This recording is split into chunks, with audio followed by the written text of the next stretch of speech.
The Interdimensional Voyagers podcast. The Hidden People. First, a poem. It will be difficult to take, but listen still. It's a veil to slip, farther to heart. Travel on glimpses may first be small. The trivial do you recall? But carry on deeper still, for 'tis there, thought to form the fairy trail. Pay no heed to minds so blind, because no phones or GPS can find. Before was here, many years plus. Trust that your key, like mine, is by design. It's strange indeed, this time for fairy folk. They come alone, is strange.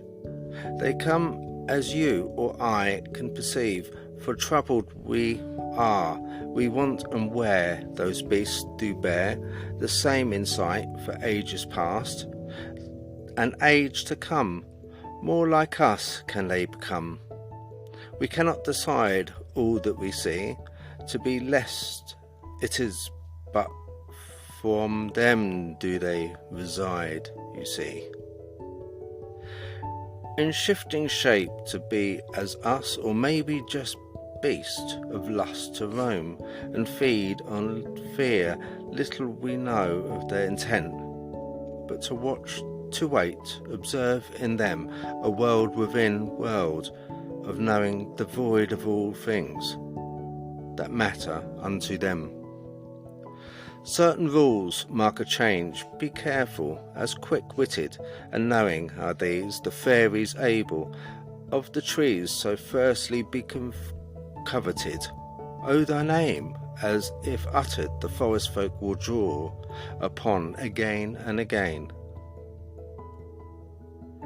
Some island upon island dwellers have understanding, about which these fairies land fallen once, sent here not by choice but design. They wait and muster, taking shape, taking souls, the once better in thought than the mightiest of lords, banished by words and deed assign.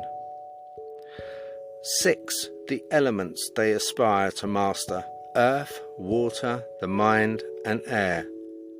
Light or be that fire, forest folk in the devil hour, their voices heard, doors opening many a word, so to the singing a distant chant, more a choir it sips and slips past, curling round the trees, a mist of little folk project a chant. To who no audience there to hear, quiet the animals, the birds, no fear, of this it goes unheard. But still, and so, it is this sound, and others this night are busy still. It's loud, this door, it bangs to close, its open light does let out.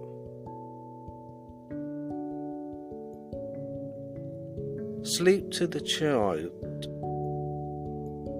approaches as magic. In mind will the fairy come to take this milky tooth, the one that wicked wobbling played free. Fairy, will you take the tooth, my tooth I left for thee? 'Tis under my pillow, a place we both know, to exchange the tooth for coins. In the morning a small hand slides under, the tooth is gone, the swap complete, in its place a coin for you to keep. The little folk the fairies fold, care not for money, silver or gold, but instead they find precious in charms or paper clips, and holding dear a button that's clear. So many names they have had passed, but fairies was not one that's always asked. Nearly always in times gone by, when people believed in such to utter, the name would be too much indeed. So today were called the little people, but more they was hidden, the people now that's forbidden. Some say like ghosts they are seen to play, and even the dead in spirit, the Fae. But listen on, the fallen angels, not evil they are for hell, yet good enough for Eden. Light so bright, so here they stay, and here they play, in a higher level than man can stay. Okay, that's my poem over with. Right, hope you enjoyed that. I did. Alright, I recently had a exchange of views, a conversation really, with a person who grabbed my attention, saying that he wholeheartedly believed, and it was common belief in his culture, that the fairy does exist and is actually called a Djinn, or a genie, a supernatural being that can either be good or evil.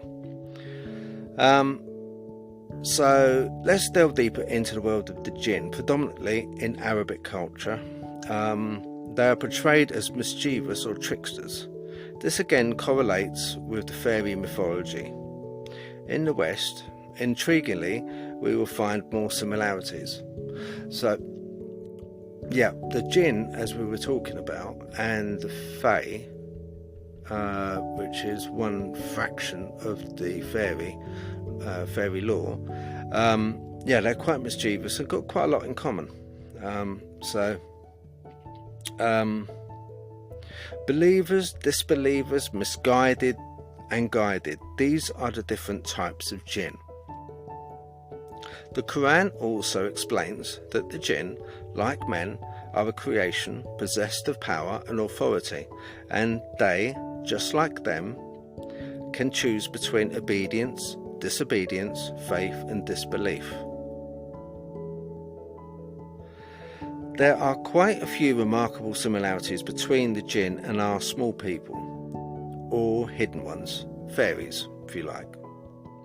Also, they have a relative, the fairies do, called the Fae.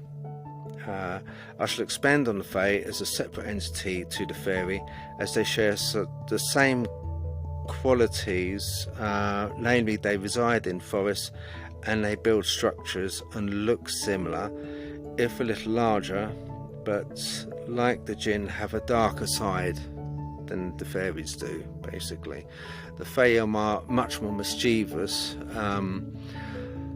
so up to no good, rather than the fairies being fairies came a lot later anyway. But anyway, well, I shall carry on. We'll get there.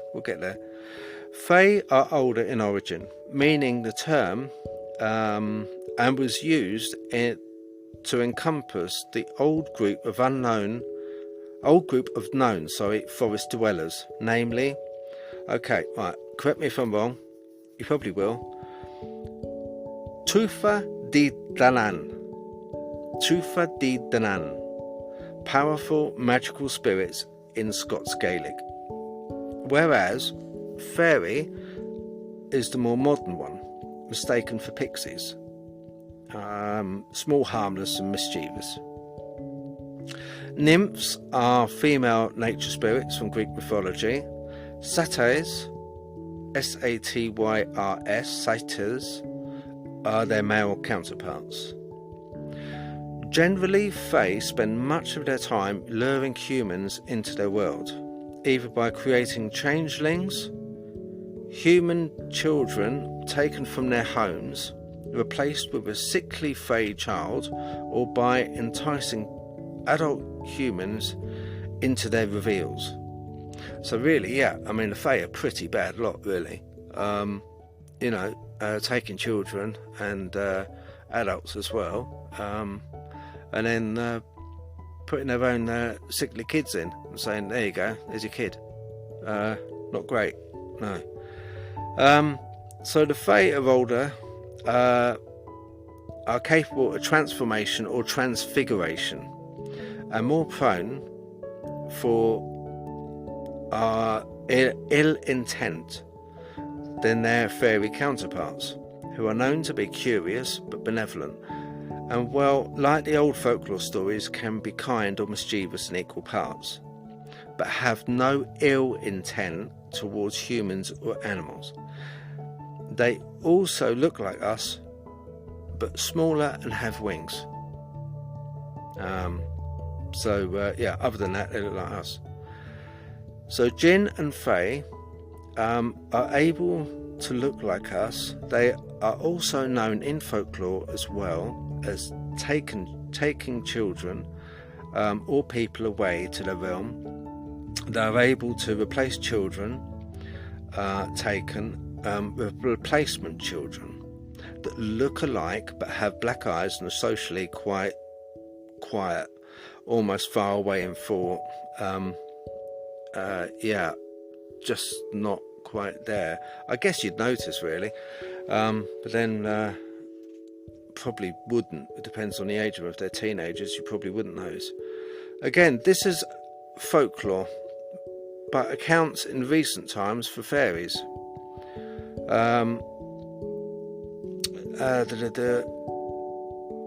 So recent times, the recent accounts of fairies are documented. The famous case is the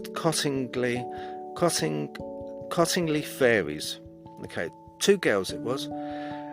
Elsie Wright and Frances Griffiths took 5 photographs of themselves with fairies, and in one photograph, it was a winged gnome and this was in the early part of the 20th century.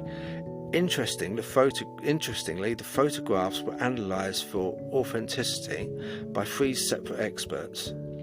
2, including the Kodak laboratories, stated that the photograph showed no signs of being faked. Well, that's amazing.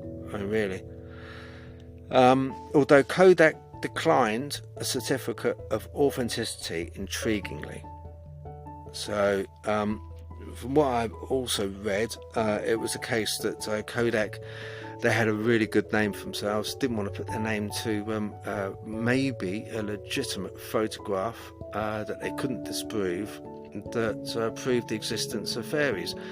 I guess it wouldn't really bode very well for their standing as one of the top, if not the top, photographic laboratory in the world. They didn't authorise a letter of authenticity, a certificate. Still didn't take away, though, the fact that they couldn't find any fakery on the photograph or the negative. So we got that. Now, long and short of this famous story was it was investigated by the Sherlock Holmes creator, Sir Arthur Conan Doyle, and had the attention of people later on, way later on in the 60s, 70s, of Arthur C. Clarke. Of all 5 photographs taken, the one the girls later in life said was absolutely authentic, because they relented on 4 of the photographs and said, we were set up, it was set up, it was cutouts, we done it for a joke. But the one photograph they didn't say that about, or at least one girl didn't, was the 5th photograph.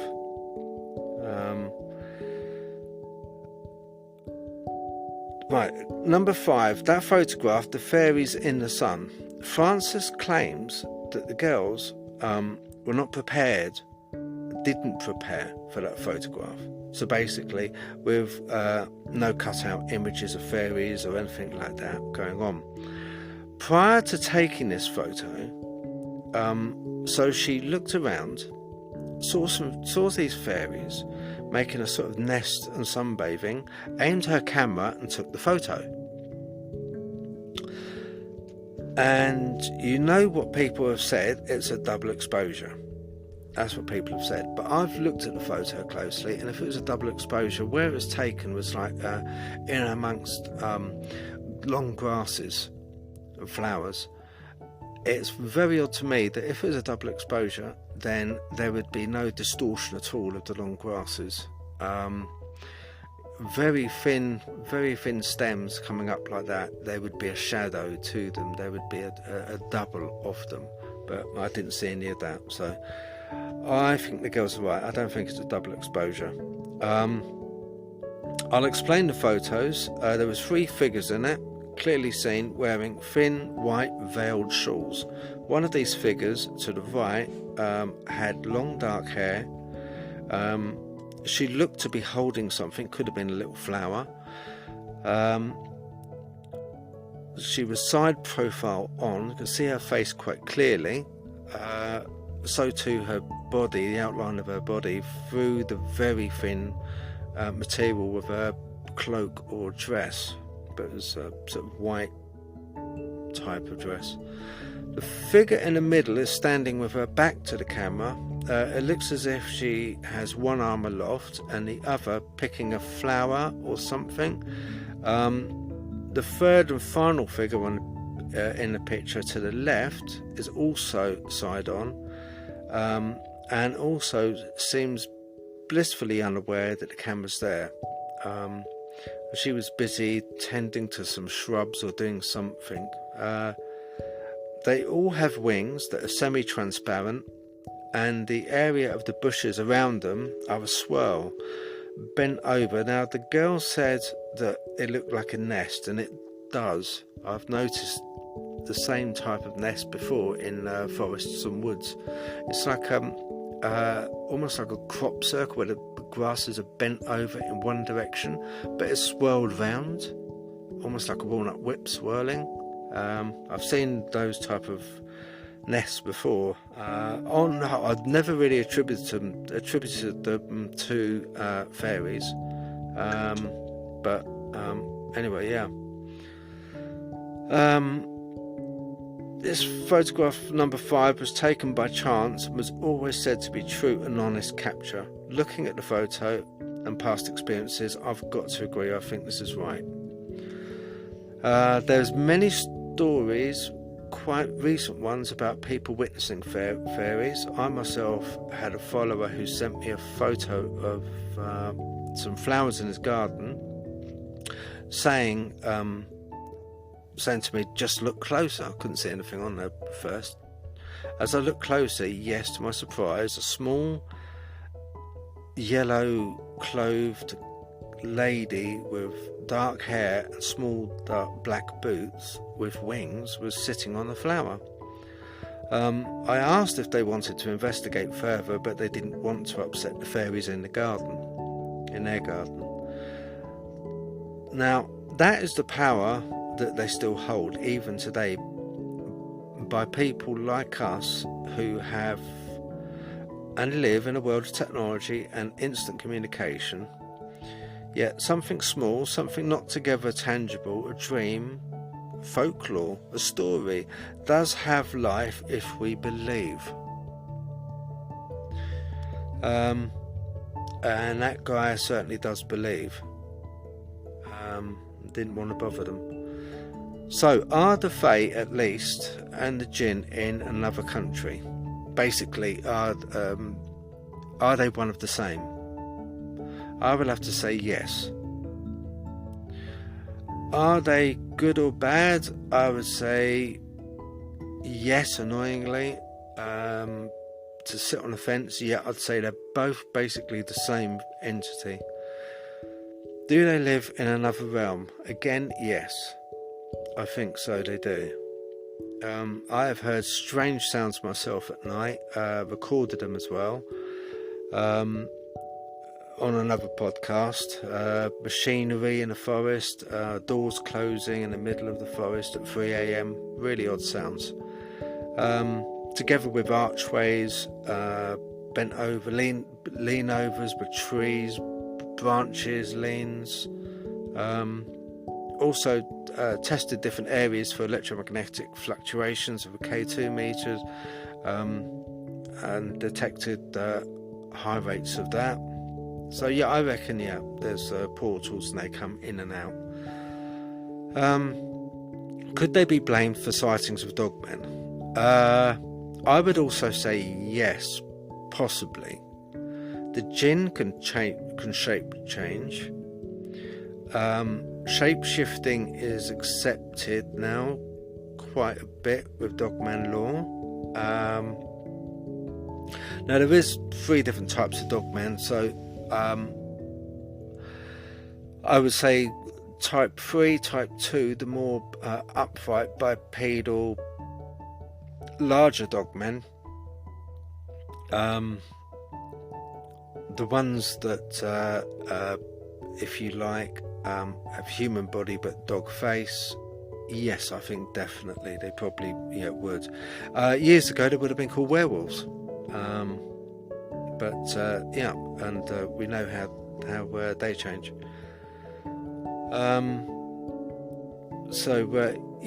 Basically Djinn can shape-shift, and this is about in ancient times the accounts of this, and stories of folklore of the Fae say the same capabilities for transfiguration. This podcast came out from the interesting conversation I spoke of earlier. Now, although I have put forward similarities between the Djinn, a predominantly Arabic mythology, from which we get stories like Aladdin and the Genie of the Lamp, the striking part of the Djinn heritage is it not being mythology. To huge numbers of people in the Middle East who absolutely, indefatigably believe in the existence of these entities, the Djinn, and are not just thought of as one particular entity. In actuality, in the Djinn culture, they are the original oxymoron to catch all-encompassing tricksters, malevolence, genies granting wishes, and ghosts in the shadow, to cryptid entities that patrols the tombs and cemeteries, and a source of shadow beings and Hatman entities. There are so many similarities, but they believe it boils down to emanating from one, if you like, one entity, with the same type of entity. And interestingly, this lineage of report spans both centuries in the Middle East as well. So there is a defining difference. The two cultures, the Western culture and Middle East, have regarding the perception and interpretation of sightings and the chronicling of the accounts. And that will be where, in the West, we clearly define our sightings on an individual level. A ghost will be a ghost, a cryptid must be a cryptid, and so on. Whereas in the Middle East, they tend to more, not clump the sightings, I wouldn't say, but as I say, it comes from an individual source, or a source which is emanating from some central power, even to the point of some central portal, maybe. Now, I'm not bringing this podcast to highlight one aspect of interpretation over another. Far from it. I have always sought to find and document the truth behind some of the more unexplainable aspects of our world, without sides or any grey area of embellishment.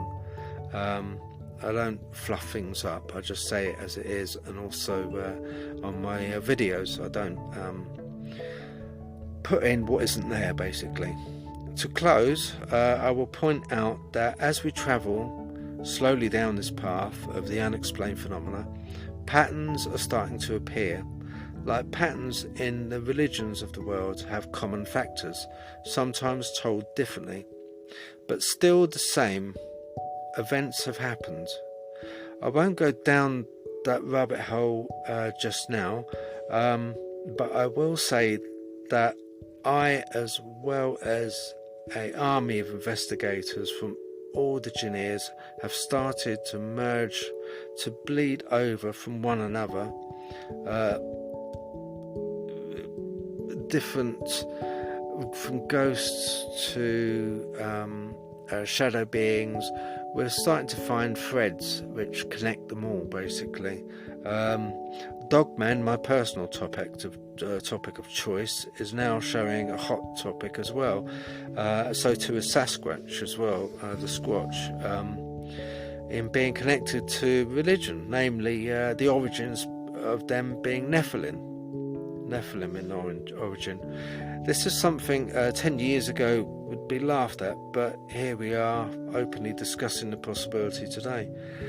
So you see, like with the Eastern esoteric thought, in the power of the Word of God to fight the monsters of this world, maybe we are all after so many miles and centuries apart. Our paths may be closer than we think, and belief is to create the unbelievable after all. I have documented, and I will link videos of fairy doors. I've taken a lot of those. I didn't mention them, but because I'm still in two minds on them, but I've taken videos of fairy doors in tree trunks, basically, which have been very odd, and offerings as well, gifting around the area. But I'll put the videos up on the link. I have found at base of trees. I will also link photos of photo 5 in the Cottingley Faeries story in the description. I've also seen very small, tiny versions of teepee structures and other structures which are just absolutely tiny, small. So I'm going to put those as well. I'm going to put a link for those ones up as well. I will post these links in the description. Just take a little look and see what you think. Also, I would like to thank you for taking the time to listen to this, and your comments really matter to me, so please let me know what you think, or if you've had an experience that you'd like to discuss on or off the show, that's fine. Basically, you have been listening to the Interdimensional Voyagers podcast.